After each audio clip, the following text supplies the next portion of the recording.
Hey guys, Political Junkie 2414 here, and welcome back to another video. I'm sorry that I haven't been putting out a lot more recently, but I have been very busy. However, the situation that has warranted this video is very important, and I feel that I should make a video about it.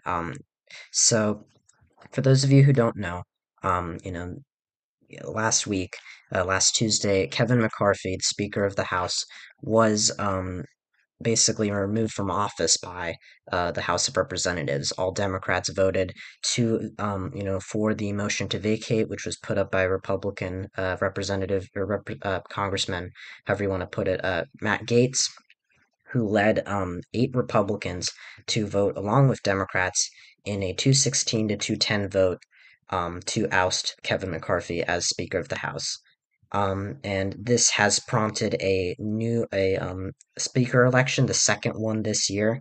For those of you who remember, in January of 2023, at the start of this newest Congress, the 118th Congress after the 2022 midterms, Kevin McCarthy eventually won the speakership after voting for or after having to go through 15 ballots of voting, which was because there was a lot of hard hard right Republicans who were really hesitant to support him, and eventually he got most of them to his side. But the only reason he was able to get passed was because the 6 that still opposed him by that last 15th ballot voted present, which basically meant that their votes did not count towards the full majority. It was like they were canceling it out. They said that, we won't vote for Kevin McCarthy, but we will allow him to be speaker so that we can, allow the government to function and not continue this 4-day battle for the speakership. And as you can see here, if you look back through all of the votes in January of 2023, Hakeem Jeffries, the Democratic or the House Minority Leader, was able to win all Democrats present on every single ballot. Whereas Kevin McCarthy, while he did win most Republicans, it still wasn't enough because Republicans' hold on the House is so slim, and there was only 222 Republicans. There were 212 Democrats, not 213 because of a vacancy from Virginia. Now it's back to 212 for Dems because right now one of Rhode Island's congressional seats is open, and there's a vacancy in Utah for Republicans. But that's besides the point. The point is that even though Republicans were basically, you know, opposition to McCarthy kept the House from electing the Speaker for 4 days. Democrats were solidly behind Hakeem Jeffries the whole time, and that is something you can't even say about Nancy Pelosi, who, while she had opposition to her, was able to get past the first round.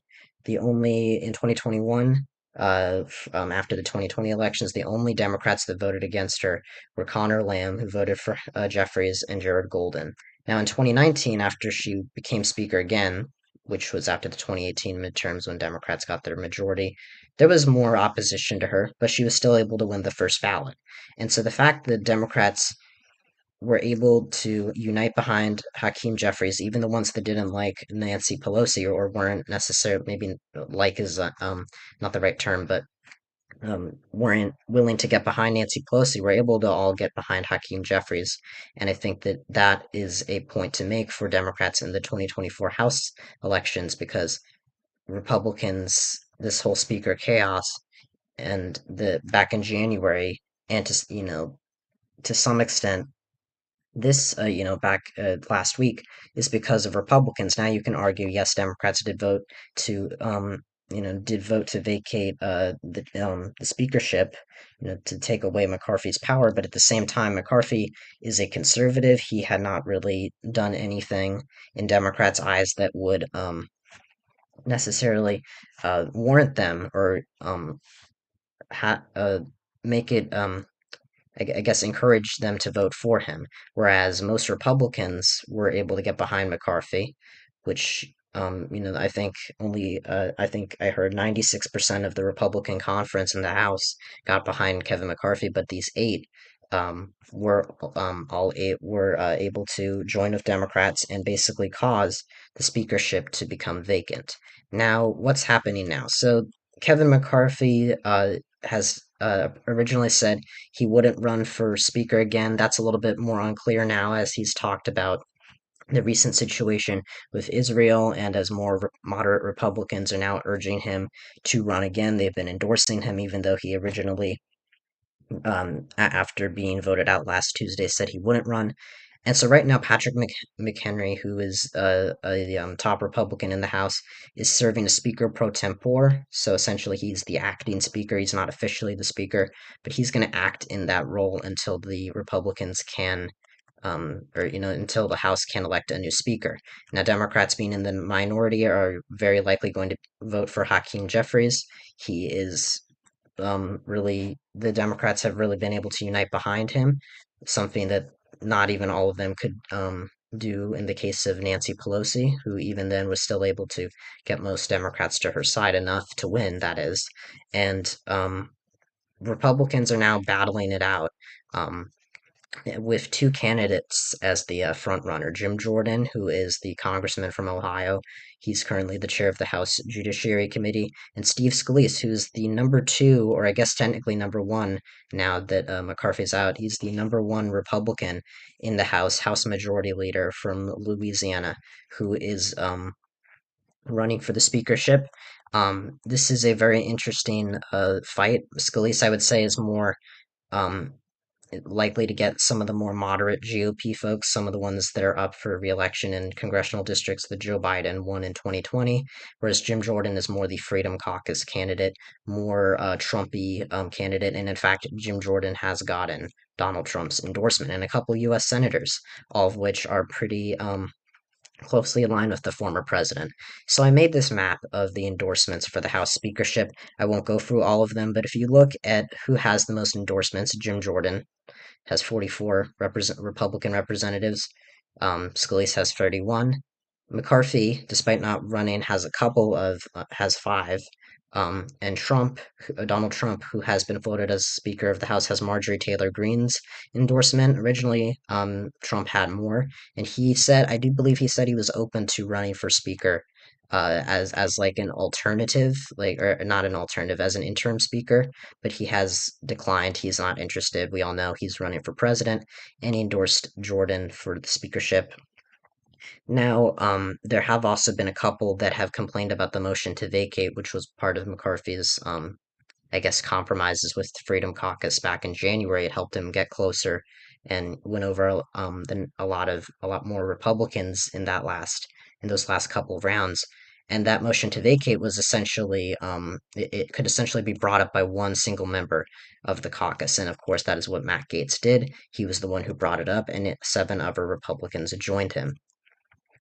So yeah, and there are a couple of Republican GOP Congress people who have announced that they are not going to refuse, or they're not going to endorse anyone until these rules have been changed. All of them voted to keep McCarthy in office, and most of the representatives that voted to oust McCarthy, I don't believe have spoken on the speaker race or haven't made an endorsement. Nancy Mace, who was, I think, the only, not the only one, the one basically the most moderately viewed, or most perceived as a moderate out of the eight that voted to oust the speaker, has endorsed Jim Jordan. She's the only one, I think, that's made an endorsement. Tim Burchett, and I think Tim Burchett is the only other one who wasn't in the Freedom Caucus, but Andy Biggs, Matt Rosendale, Bob Good, all of them haven't made an endorsement yet in the speaker's race. I would say that um, back in January, Jordan was put up as a candidate for speaker. He did not.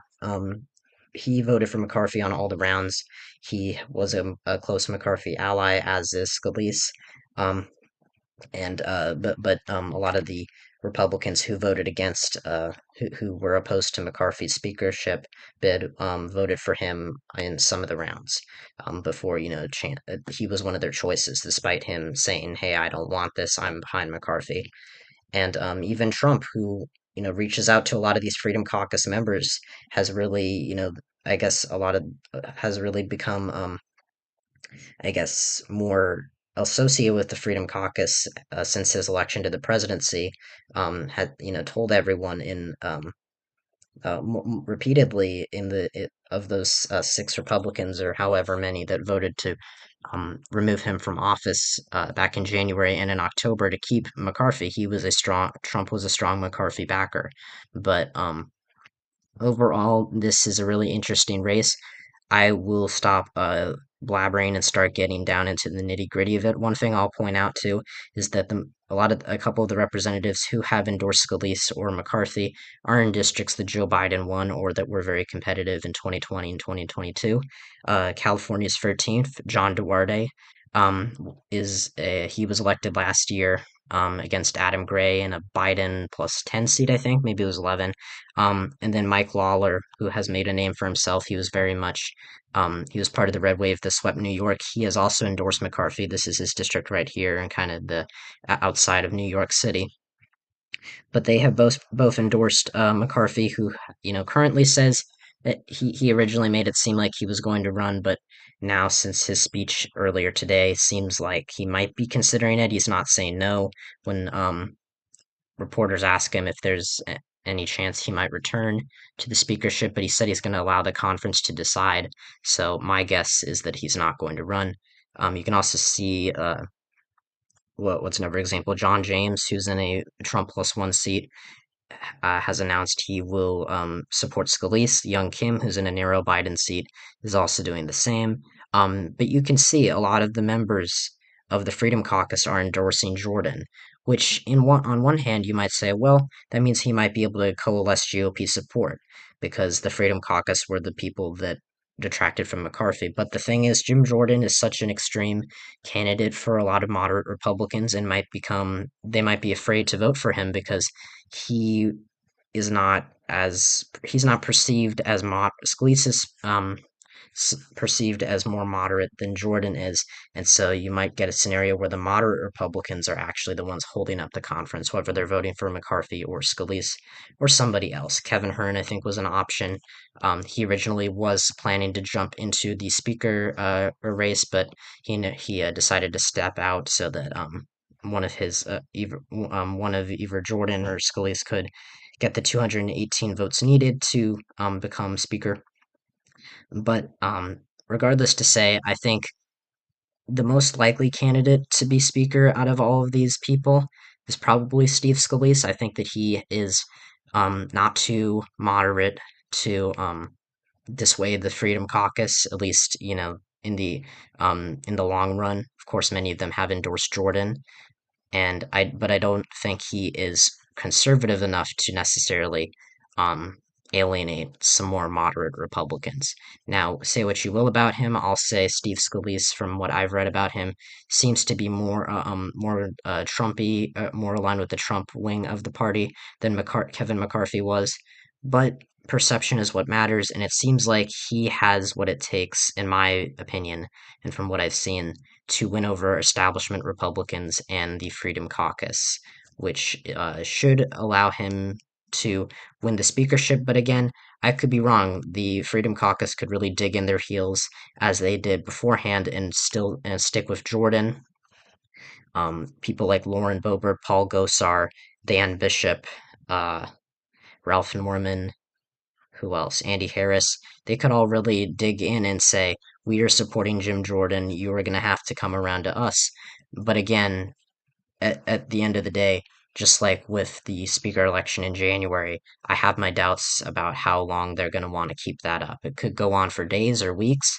We'll have to see what happens, who gets to the official, who wins like the closed vote, the closed doors vote for the GOP conference nominee for speaker. Tomorrow, I believe that they're going to hold a vote tomorrow behind closed doors as a secret ballot.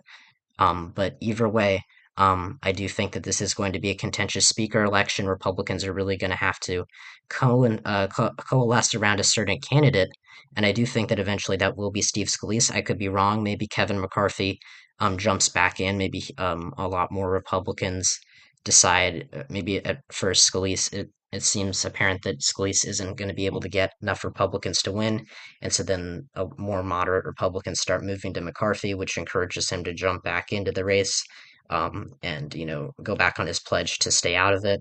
But overall, I do think that Kevin McCarthy is done with the speakership. Whether he's done with his service in the House, I don't know. I've heard some talk about him potentially resigning after the speaker election, but he has really been very active and acting kind of still speaking as if he is the speaker, even though he's technically not anymore, even though he isn't anymore. But either way, Democrats are going to be united behind Hakeem Jeffries, which is going to send a message to the American people, whether whether you're a liberal or a conservative. I'm just going to say this objectively: independent voters are not going to like how dysfunctional the House GOP appears to be, from not being able to fund the government before the September 30th deadline. They were able to pass a continuing resolution that would extend it to, I think, November 17th. But and also with the whole speaker chaos in January, and now this now a similar situation here. It's all very interesting, and Democrats are going to be are likely going to go on the offense against Republicans next year and say, you guys can't govern in the House. We've seen how dysfunctional this is. You weren't able to pass the appropriations bills that were needed to keep the government funding. You weren't able to keep your speaker. Meanwhile, we've been united, and basically, we were the ones who were able to who got uh, sorry, I'm trying to think. Were able to pass this continuing resolution, which got 90 Republican votes against, and only one Democrat voted against the bill. If it weren't for McCarthy reaching out across the aisle, we would be in a government shutdown right now. Would he still have his job? Perhaps, but at the end of the day, he was able to or he was able to keep the government from shutting down, at least for the time being, and that cost him his job and has led to this chaos. Whereas Democrats are really going to be able to paint a message of they are the ones who are really governing, and the Republicans are really just dysfunctional. They can make that case that Democrats have been able to have really been stepping in and helping Republicans cut bipartisan deals whenever there's a crisis. And I think that that looks really good for the Dems and really bad for the Republican Party. So, anyways, this was just kind of a ramble. I just wanted to make a video to talk about this. Overall, I think Steve Scalise is the most likely candidate out of all of these people to get the speakership. Could it be someone else? Yes. Could Jim Jordan get it? I guess. I don't think he will. I don't think he's moderate enough to win over the Biden Republicans. Um, and I think there is a chance Kevin McCarthy comes back. But overall, just a very interesting situation. Thank you all so much for watching this video. Make sure to like the video, subscribe to the channel if you haven't already. Turn on notifications. Check out some of my other content, and share this video with someone who you think would enjoy it. Also, check out my non-political channel, Interactor127, and my comrades channel, GrowlingZoo666, and I'll see you guys next time when I talk about all things politics. See ya.